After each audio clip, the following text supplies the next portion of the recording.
Bu. Aku lan kowe sak kanca cakraning rat sowan meneh ana ngarsane Purwarga Ageng Desa Seragi, Kecamatan Sukorejo, Kabupaten Ponorogo. Iya, Pak. Iki ujug kabule apa wayangan yang tengah dalan ngarep desa. Kabeh Purwarga Ageng Desa Seragi munjuke rasa syukur ana ngarsane Gusti Allah Ta'ala lantaran kanikmatan kang ditampa kabeh warga Seragi. Mula bengi iki ngadani ya kuwi adicara bersih desa. Bersih desa. Wong syukur ki carane maneka warna, ana sing ngucape hamdalah, ana sing nempelke baduke yang lemah. Ning kuwi syukur secara individu utawa perseorangan. Mbah-mbahe dhewe biyen gaweke acara syukur secara massal, acara bersama-sama ya kuwi bersih desa utawa bersih dusun. Ngono. Jaman biyen sawise panen raya ngono kae. Angger parike wis do garing, do ditutu, masak bareng-bareng, do bacaan bareng-bareng. Sadurunge bareng-bareng padha ndonga bebarengan karo sing gawe ya Allah. Matur nuwun lantaran bumi Seragi kula sak anak putu kula saged gesang lantaran tanam tuwuh ingkang mapan wonten bumi Seragi. Ndonga bareng-bareng ngucapke syukur ana ngarsane Gusti. Nilai-nilai kegotong royongan, persatuan lan kesatuan uga mapan ana kene no. Yen ngono simbah-simbah dhewe biyen elok luar biasa. Weh, buak. Kiai biyen wah cerdas kono. Piye supaya anak putune rukun, anak putune ora lali syukur karo sing gawe urip. Ndak tahun pisan ngadani acara bersih desa. Bersih desa, resik-resik desane. Ora mung resik-resik secara kasat mata, ning uga ngresiki batine. Apura ing apura karo tangga teparo, lung tinulung bantu binantu. Ya Pak. Melu dudumo muga-muga sak umure awake desa kene kabeh warga Ageng Desa Seragi. Kini kabeh pinaringan rahayu slamet wilujeng. Amin. Gampang golek sandang pangan, pinaringan bagas waras jinanggung dening Gusti kang murbeng jagat. Amin amin amin amin. Hasbunallah wa ni'mal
lantaran Gusti Allah kang Maha Agung yang bisa paring pepayung tumrap wilangan kabeh. Iya, mak muga-muga wayangan bengi iki berkah lan berkah. Mergo Bangara wis 5 taun kene iki ora ngadani bersih desa. Oh. Iki mengeti 352 tahun desa Sragi. Matur nuwun panjenenganipun Bapak Kades, panjenenganipun Mbah Lurah, Mbah Kateni, sembah nuwun. Sedaya para perangkat desa Sragi. Iya ya matur nuwun ya, Pak. Wong wayangan bengi iki ora jarak. Ora sengaja. Mbah Eko iki jagongan karo Mbah iki. Ya piye iki? Mbah Lurah layangan. Akhire dadi ngono. Rasa kakek romat rapat ayo terus dadi. Sembah nuwun dumateng Mbah Eko Agus Supriyadi PT Sewa Kencana. Sembah nuwun Ibu Mujiatin. Ayo yang sudah menjadi donatur. Matur nuwun. Donature go sembah nuwun dumateng UD Barokah Mulia, Haji Ibu Mas Lurah, Bapak ABC, Bapak Haji Mulyono. Bakune sore mau terus dilunasi karo Mbah Eko aku. Oh, meh diampirke ning ora sempat. Ayo. Nggih, kula purun matur nek gotong kusene lapang siji gawanen dhewe. Sembah nuwun Mbah Eko, sembah nuwun. Nggih. Matur nuwun para kadang-kadang kang parang rawuh mriki pingarengan wujuding kanugrahan udan banyu. Iki minangka banyu iki pralambange rejeki, pralambange penguripan. Oh, coba. Ning ndi wae waton ana banyu ning ngono ana penguripan. Ngono. Minangka pralambang dadi gerjeh penguripan rezekine warga Ageng Sragi datang pedhot. Muga-muga berkah lan barokah. Amin. Tak gawake piranti saka omah. Gamelan ayam sistem. Iki golek streaming YouTube sih channel yang akeh banget. Iya. Posisiane komplit kok ini omah duren kegiatan kok. Sapa wae citruk Patmo 6789. Songo minangka pralambang yen kepengin ayam tentrem uripe kudu iso nutupi baban dawa songo. Lah sing iki songo iki berarti golongan-golongan baban. Tak kon pilih dhewe golongan sing ndi. Iya. Malam hari ini juga bertebaran bintang tamu. Wah, iku seneng mayang ana bintang tamu iki. Nyambut gawe iki kaya enteng. Ana Mas Gareng Kralala. Mbak Tatin, sak Mbak Yuni, ya Mbak Lucy, terima kasih. Sesuk kaya dulur kembar ya, Mbak Tatin karo Mbak Lucy. Laito kudengan. Iki nadyan to Ginanjar wujude udan ora dadi sabab, nyenengke kok mau. Coba Mas Gareng tering ini tralala. Gede kok nek cilik lah. Yo mah. Gareng tekan ngendi-ngendi. Gareng kuda lulu cepelek. Kuwi sosok kowe Gareng yo Mas Gareng. Sing tak senengi anggere WA Gareng iki maksulane apik. Iya. Lalu Mas Gareng Tralala. Maksulane dene yo kober-koberin wis dawa. Terima kasih telah menghubungi Gatra Group. Silakan beritahu apa yang ada kami bantu. Info job aja WA DP H-7 lunasan H-1. Kok iso kober-koberin wis. Kuwi otomatis. Coba Mas Gareng jaturi munggah kene. Dilupake perahu ayam. Ya, coba ayam apa dadah.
Sugeng dalu, selamat malam Mas Gareng. Sugeng dalu, selamat malam Pak Igit. Nggih. Nek Gareng niku pancen katasaken dalu mriku sebabe napa kok jenengan dipun wastani Gareng Tralala? Nggih menika namung anggenipun maringi tetenger saking tiyang sepuh Tralala menika. Oh, enten tegese? Mboten wonten. Mboten enten. Ikut diapur pun Pak. Sing penting beda karo kancane. Si leres garenge pancen akeh kok Pak. Oh nggih, nggih. Biak suket mawon metu garenge. Nggih, leres. Nggih iki sing sowan dalu niki Gareng Tralala. Oh nggih. Garenge Pak. Ki dalem saking Kula saknika wonten Wonogiri Pak Igit. Wonogiri niki. Adireja Pak Igit. Iki kepiye cah Nadira aja cowak. Iya cowak. Nggih, nggih. Katuran pinarak nanging Pak Igit. Iya boten dalane to ya. Mati ikut dari lurus ngono kaya. Iya. Sanes wekdal Pak Semanten. Matur sembah nuwun. Adirojo. Nggih. Mangke pinarak. Nggih, nggih, siap. Suwan wonten desa Sragi. Sampun kaping kalih menika. Rumiyin ingkang nanggap niku Bu Pujiatin tasakuran menika. Kene Pak Eko. Nggih. Ning nika mboten jawah nek dalu niki berkah barokah Jawahe luar biasa. Rata menika. Rata. Ponorogo, Blitar, Madiun, Jawa Sedaya. Antero Jawa niki Jawa sedaya. Nggih. Mboten ngijeni. Nggih, Pak. Malah ndonga mawon muga-muga betahe lan bersih dan iki padha karo betah lan bersih rezekine warga masyarakat sedaya. Amin.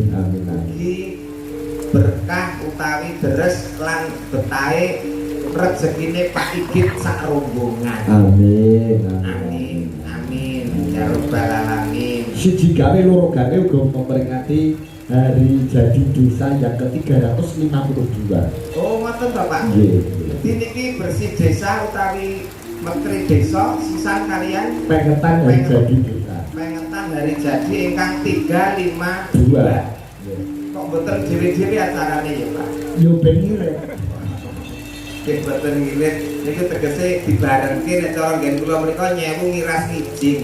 Nggih lah. Jadi dibarengke ucapan selamat hari jadi desa Sragi ingkang kaping 350 kalih. Nggih. Mugi-mugi desa Sragi semakin maju, Amin. semakin makmur, Amin. semakin sejahtera. Amin. Amin ya Rabbal Matur nuwun Alamin. Mbak Lurah. Cik Mbak Lurah, Mbak Kateni. Mbak Kateni, Nggih. boten kesupen Pak Eko matur sembah nuwun. Nggih. Kalebet kula menika ingkang maringi Mbah Eko, Pak Eko. Matur nuwun Pak Eko sampun paring rezeki. Nggih, monggo sore kok jaman kalih kula. Terus nanti, Nangkonke sampeyan. ngoten to Pak. Mas Gareng Tralala pun anu derek. Derek lha kok sesuk nek bar wayahe ampun ken mulih sik nggih Pak Ini penting berarti. Nggih. Enten Jenengan dikersake Mbak Eko. oh nggih. Arep dicor nggo patung ngarep omah. Ngarep gapura kae. Ya sia-sia to Pak Igit iki. Dadi kaya patung rumah makan malah. Nggih, tangane kan ngeten terus. Lah nggih, patung selamat datang rumah makan ngoten Nggih, niku. sing ngarep ndoko. Nggih, baku ngadina Pak Igit. Wong nyatane gawane nggih Jawa kados mekaten sing samukawisipun penonton estunipun sampun kuwatah sanget ning karono Jawa niki lho sami wandu. Aduh, ngadem lha itu ngemper-emperan kuwat. Ngemper-emper menika wonten sing jlepit-jlepit Pak. Mugi dipun pirsani menika lumantar YouTube ingkang kathah.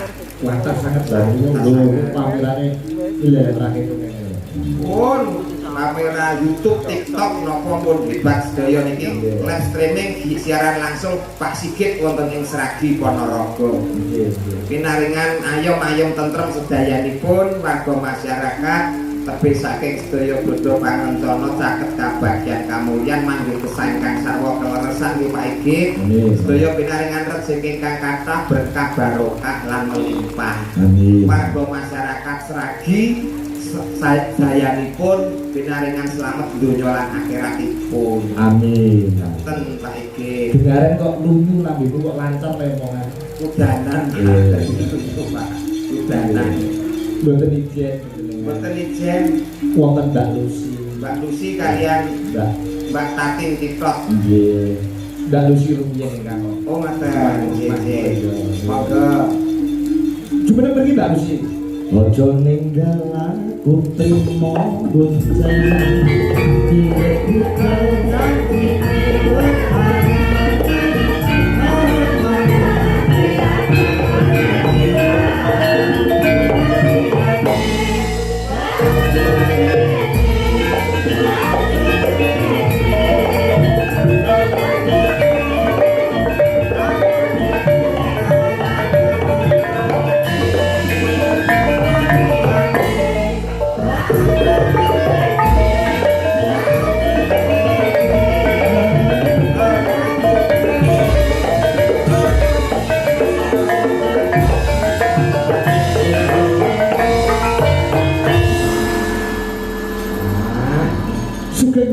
Mbak Lucy Brahma Wilujeng dalu Kang Mas Sigit Arianto.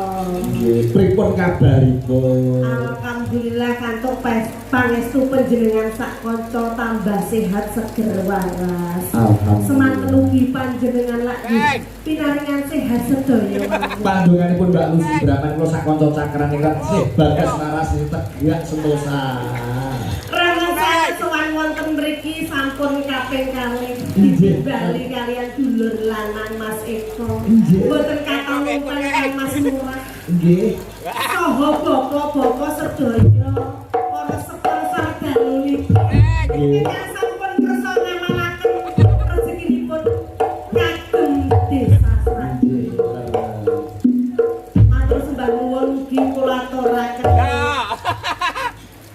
Dumateng Sinten menika para rawuh khususnya para undangan menika wonten dari kecamatan juga dari polsek dari Koramil Sukoharjo nggih wis pokoke kathah saking dinas ugi rawuh mboten kathah lumpen salam sungkem kula dumateng masyarakat desa Sragi. Sugeng pinanggih malih mugi tansah seger waras dayanipun. Amin. Nderek dedonga mugi-mugi bibar inggih purwa menika saged kinabulan ingkang dipun suwun masyarakat desa Sragi. Desane ayem tentrem dipun tebihaken saking sedaya sengkala ingkang dumugi.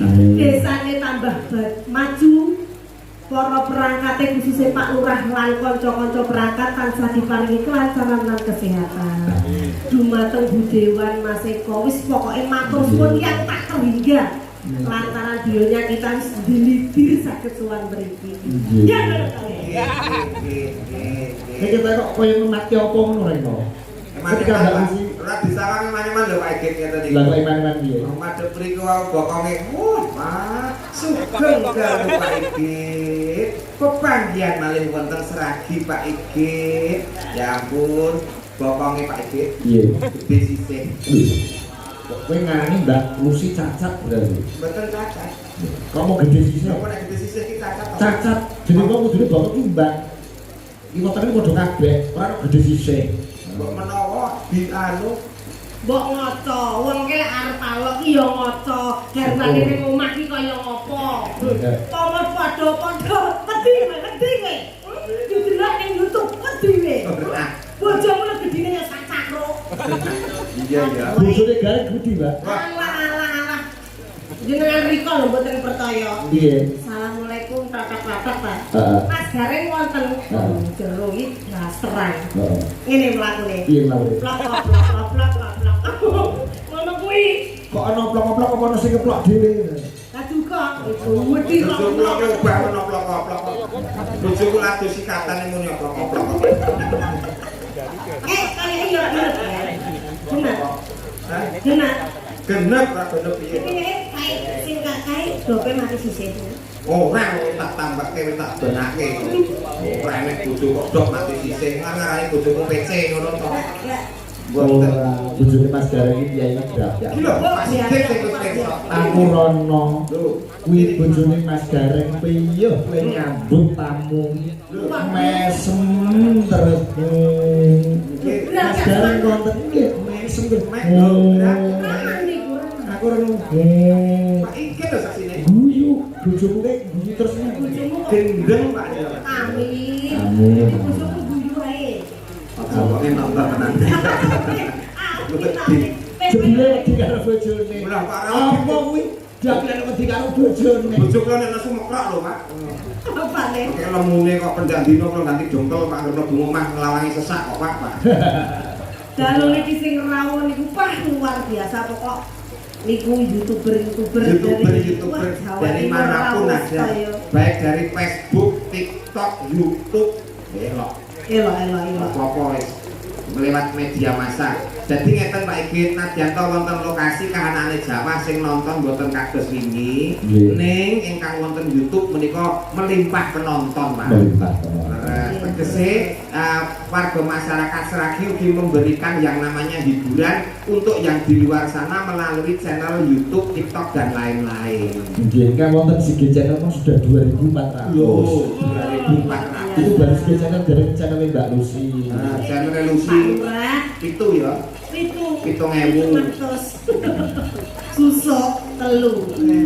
Niki kagem warga masyarakat Sragi. Nggih Pak Buko niku teng mriki remenane sing nyenok-nyenok riye. Laras napa Pak? Hiburan-hiburan. Oh jadi kan ikan paderan mriki wong cilikane sampeyan Lah niku mriki. nggih cilikan kula teng mriki tapi nggih sak jog jumblek kok udah ditanggap mriki. Sowan makane kula remen sanget saged sowan para pemuda Sragi niku wonten Pak Lek kula nggih wonten Pak Leke sapa iki jenenge Mas Eko. SD-ne teng mriki. Boten. Iki kula SMA. SMA. Nggih, numpang teng mriki. Pas ayu-ayune. Kok tenan Pak body wis ngono. Saking cilike ketenggangane wis nglean iki. Masih saiki kula niku nggih langsing lho sak jane. Semono iki langsing. Lah. Lah bobote sampeyan niku pinten to, Pak? Nah, jenengan iki piye to? Kok iso rumasane aku semene lemu iki bobot kuwi 45. Lah. Mane kleru ngelokne aku lemu kuwi 45. 45. 45 ini bagian tengen, bagian kiwa nggih 45. Loh, enggak. Kan ben ora cacat aku duaden to Pak iki. Iki Tak kira 45 badule tok. 45 sikile. Sikile. Lah dule niku 72. Wah, buat ngono. Niki diaturne sing napa riye? Mari bawa riye. Nggih, mari bawa riye, Mbak. Iya, digandrung dipangan kok kaya ngene Krak. Kaya wujute kaya ngene. Bareng jejer aku mbek Mbak Tatin tak nguyang ngriket kok. Kok kaya tanggapan nanti anak cuwi. Ternyata gowedhe kula gede. Betul mriku lho Pak Igit. Mriku Mbak Tatin, mriku Mbak Lucy, kula teng tengah. Nyemil. Wis kaya nonton wayang melu mboke, Pak.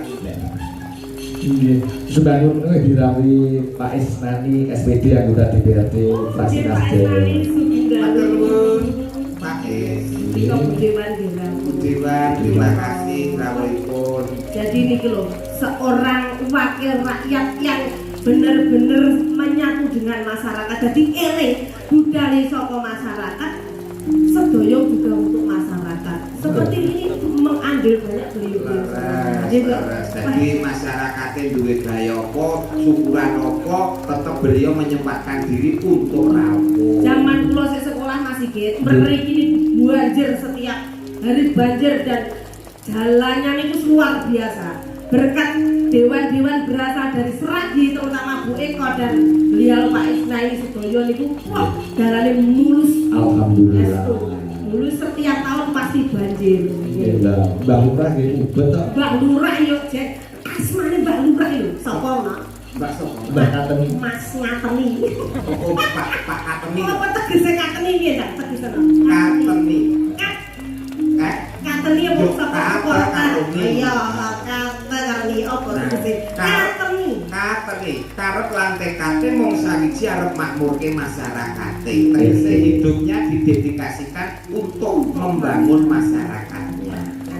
Yang ini di lembah mana terus? Terus Te tekan sakmene tesih mengabdikan diri untuk masyarakatnya.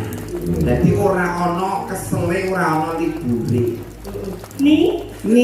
Nikteni apa sing dadi gawe para leluhur, dadi wong urip kudu iso migunani kaya panjenengane Pak Kateni. Jadi tak awur ngene Pak. Ketoni cerdas lho, kelawan cerdas Mas Gareng rene. Lucy Brahman artinya. Lucy kuwi sapi, Brahman gede. Ini kok sapi. Lah sapi kok jenenge Lucy kok. Kaya jenenge yo api-api oh. Nggih Pak kowe. Gareng, gareng sigar. Gareng yo wis kaya pinggir bladar. Tugasnya kepanasan dipetani itu gareng iki malah sing apik. Wis apik. Gareng nolo wi gareng nolo piati wi gareng iki resik dadi gareng iki resik atine ora tau neko-neko. Sing lurus. Nggih, sikile gejek, tangane ceko, matane kero. Artine sikile gejek iki wong mlaku ning alam donya kudu tansah ngati-ati alon-alon waton kelakon. Tangane ceko aja demen milik darbet ing liyan. Aja seneng colok jupuk, aja seneng neko-neko kumindak sing ala, tangane kanggo sing ora bener. Mata kira nek memandang fokus satu tujuan supaya nek istiqomah tumaknina segera tercapai apa yang menjadi cita-citanya. Oh, awake dhewe di apik-apik gareng. Asline sapa to Mas Asmane? Kuwi ketoke lahir cenger saka waktu lan jeneng. Nggih duwe, Pak. Sapa? Nama gareng tralala nama panggung, Pak. Nama asline Dion. Dion. Saudara saya sudah sih Ngadiono, Pak. Saudara saya Dion. Ngadiono. Diono apa Mas? Ngane ilang ana ilang karo Dion. Dion ngono ya. Kaya tanggoku wae. Tanggal siapa sih, Ton? Mila. Mila Kartika. Dudu asli jenenge Du Mila. Ngadiono ki ngati ngarep-ngarep digi tansah ngupati ana. No kuwi yo ora nang ana apa-apa. Lirang tadi gayane kemen. Ngadiono tapi masih kaya ngene iki kathah rezekine. Luar biasa Kyai ikhlas ora kaya Mas Gareng Tralala. Saking ikhlase bojone didukung wong barang diweke. Bapak, lagune napa Pak iki? Bapak. Bosek ta. Kuwi rekor lho wong lanang ora seneng didoyo ora sampean ora. Keikhlasan ora ngono kuwi. Estu niki nyambut damel apa bruk kagem garwane. Kula niku seksine. Berarti padha karo aku kowe rek. Lho nggih. Oh, kula iki dhuwit ra seneng kok, Pak. Tenane. Nggih. Kok iso ngomong nek bojoku pangan wong senengane. Lah ki piye to? Lah ketok ora. Lah ya seben to ya. Pilihane ngono kok malah enteng wong lanang ra di bojo malah enteng kok. Beban hidupe berkurang iki Pak iki. Ambuh. Ngono kok. Ora di bojo ora masalah. Lah terus kene ngono piye? Tuku. Jujur. Sing ngono iki luwe. Luwe tuku sego. Oh. Ngono maksude. Udah kuning gak sih? Napa? Udah kuning barani. Apa? Manut. Nggih, udah. Apa sing anu ala-ala wetanan iki. Siap wetanan apa? Pak. Dari ini lagi lu karo gak tadi. Oh iya, lah iya piye to Mas to? Niki sing alusan apa sebentuk kasar, Pak? Alusan saya. Alusan sing ngembangi badan alus kok. Kowe karena di Mbak Lucy demit. Mboten tegese iki alus piyayine, Pak. Ngendikane ya alus. Sesi deman riyen mawon nggih. Oh iya. Kang Rekto Kyai Jawa Timur. Mbah Sukron Suwondo. Mbah Sukron Suwondo. Remenane Kyai Ponorogo. Nggih. Pinten?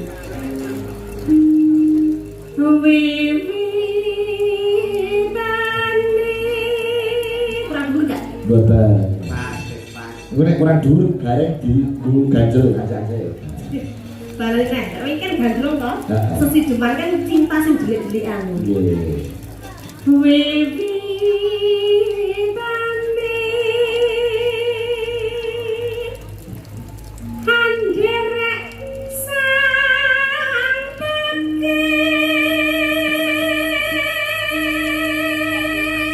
Iya, kalau bojomu suarane apik ndi, Ren? Saya niki, Pak. Oh. Ning banter bojo kula. Kok iso banter? Bojo kula iku nek nyanyi banter bengok-bengok, Pak. rocker. Isu. Oh, isu. Diamin Alhamdulillah.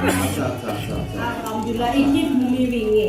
Iya. Sing hati-hati. Saya bojo kula, Pak. Saya bojo kula. Sing hati-hati. Timbang iki saya bojo kula. Apapun yang terjadi di panggung, bertemu siapapun, pokoknya yang paling cantik bojo kula. Iya. Paling ayu bojo kula, paling nyenengke bojo kula, Pak. Oh iya. Wah, sing mulai kelakon rentong nggon. Oke, bojo kula. Lagi to lagi. Contoh wong lanang sing wedi karo wong wedok ya iya. Ning apik rek apik. Betul Nanti kan nyerah kelangan siji. Terus kok bapakmu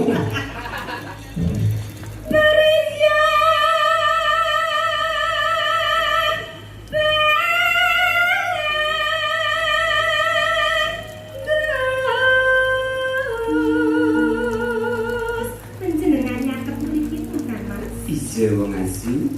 Dan mboten pinanggih kados pundi. Kapan rasane atiku wong asu? Kok sing mesra kok gak iso. Kuwi level lho iki. Dadi nek saya iki ayu. Ayu biasa ya piye? piye? Iki dadi azu. Kita Kowe bisa sak dure azu apa? azu. Iya. Kan olah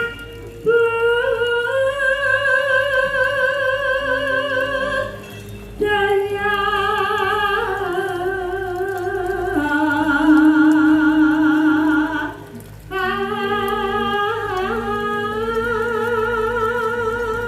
panjenengan mriki to Kang Mas. Iya, wis cedak banget iki apa kurang cedak ta azu? Kados pundi to penggali panjenengan niku? Kula rina kelawan wengi niku tansah mateng panjenengan. Tenan kuwi. Aku arep dahar iki sing katon ana piring njaba rupane. Berarti kok karo wong lanang rupak-rupake. Lho kuwi ya bahasa romantis. Pasuryan. Pasuryan panjenengan. Berarti gede tresnamu. Estu Kang Mas. Kuwi nek makem Kula lek dalu badhe babuk niku wonten bantal niku ketok gambar panjenengan. sangkik cintamu ning Kados mekaten. Kula niku mlampah sak mlampah wonten dalan niku nggih ketawis pasuryan panjenengan Mas. katon-katonen mergo tresno. Kula niki lek enjing itu weteng kula mules. Kula mlebet wonten ing kamar mandi ningali kloset niku nggih wonten rupane panjenengan. Jadi saking tresnane. Saking tresnane wis Nganti ning kamar mandi ning kloset iki. tapi masuk kloset Pak iku Pak. Ya ora, ya jroning kloset kuwi lho. Lho ini nyawang kloset jare kaya raiku ngene iki lho nek raiku kloset kono lagi ndodok ya tak jambak ngono lho. tak pikirane lak pitol ya pitol. Iya, masuk rajane kloset lho Pak iki. Mbak Lucy ora iso dijambak. Lah nyapa ora iso dijambak? Sorene mak. Ya liyane ya bis lentek iso to ya. Wong lanang kok tibane kloset. Apa sing tak sembur itu. Iki omong apa lho? Ayo terus ke. Ayo, kok kloset Sowan ae. sowan menyang kutha Gading.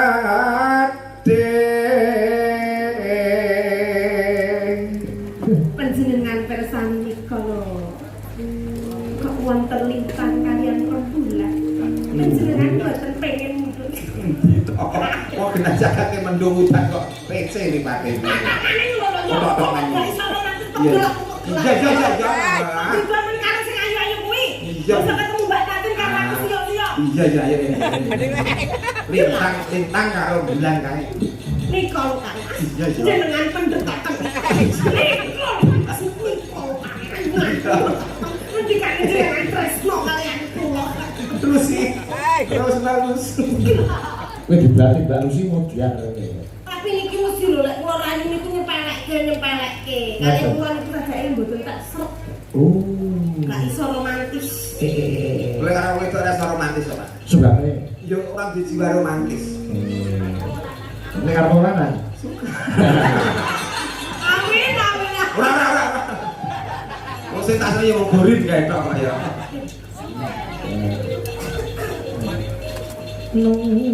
Bandara terus kayung yo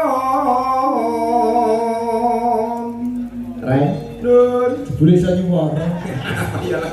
Lho juragan sound system kok ya. Sound system isih. Pasti, Pak. Ora kok dol. Lah kula nggih nglayani musik jadul-jadul niku. Jare rusak. Nggih rusak ning kula nggih, Pak. Nek dari kula dandani. Weh. Ora bisa ngeten iki. Pengen mireng swatene sak. Suarane semu piye to? Umpami tinggi nopo Pak iki? Bingung MC. Yo MC dangdut ya. Iya, MC dangdut. Bapak guru berbahagia. Barang-barang diri bersarbar cara burung sari burit dan dutnya cara karnenar. Kok kangen Cara karnenar. Speakernya pun meler-meler. Oh. Itu lagi dangdut. Oh iya. Gini apa boleh? Gue bayangan gitu. Bayang iso. Sakit Pak. Contohnya. Gue kayak barang-barang diri pertunjukan bayar kiri sirkir Arjanto dari utara barat.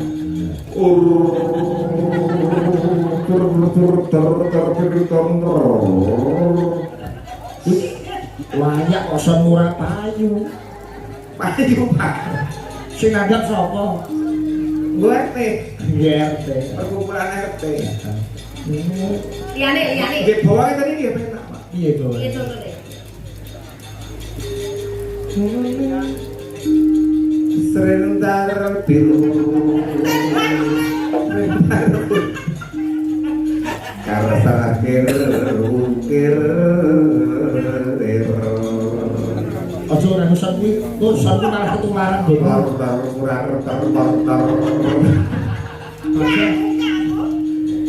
Ngangge son iki mau lho Mas sing apik Pak. Ngangge sone Pak Igit iki lho. Lek jane kok ijo le, lek kok Pak Sigit piye soal Pak Sigit? Sone Pak Igit elok. Mereke Sony. Ndi yo nusan merek Sony. Kaya sing pake pansot di PP udah. Oh. Ngangge sone Pak Igit nggih. Nggih, nggih. Swara kurang permono. Sanmu. Ora itu Ojo, tak oblong sampe. neng Sanmu karo Pak Sigit penak sanmu. son kula pe payu. Nggo turnamen. Neng wasis